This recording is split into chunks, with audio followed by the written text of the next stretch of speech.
ওকে দিয়ে যাবো। কিছুতেই সময় করে উঠতে পারছি না।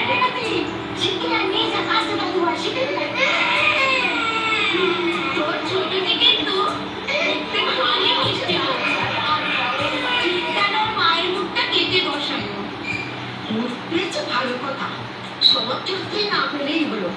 এই তো বাড়ির বউ 10টা-11টা পর্যন্ত পড়ে পড়ে ঘুমাচ্ছে, রাখতে গেলে মাথা গরম। তাই বলছো মা, এই বুড়ো বয়সে দুটো বাচ্চা মানুষ, রান্না বান্না, সংসারের কাজ সব কি আমার একা করতে সম্ভব? সকাল সকাল মা বেটিতে মিলে আমার কি চাপটা শুরু করেছো?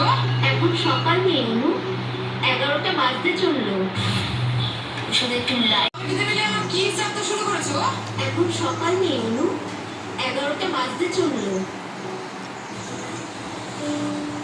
শোনো,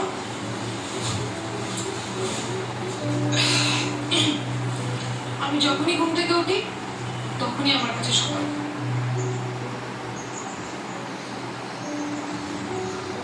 কিন্তু এটা তো ঠিক না বল মা, দিদারও তো বয়স হয়েছে, ওর পক্ষে কি সম্ভব একা এত কিছু সামলানো? তাছাড়া সংসারে তো একটা লক্ষ্মী অলক্ষ্মী বলে জিনিস আছে বল। তার মানে তুমি কি বলতে চাইছো, আমি অলক্ষ্মী? বেশ,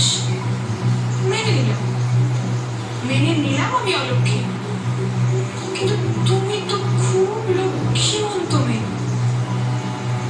তা তোমার এমন লক্ষ্মীমন্ত সংসারে নুন আনতে পান্তা পুরো কেন?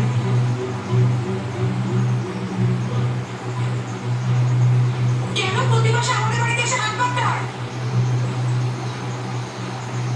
সে কৈফিয়ত কি তোকে দিতে হবে নাকি? হ্যাঁ হবে দাদু, কারণ এখন তুমি কোনো রোজগার করো না, বেকার।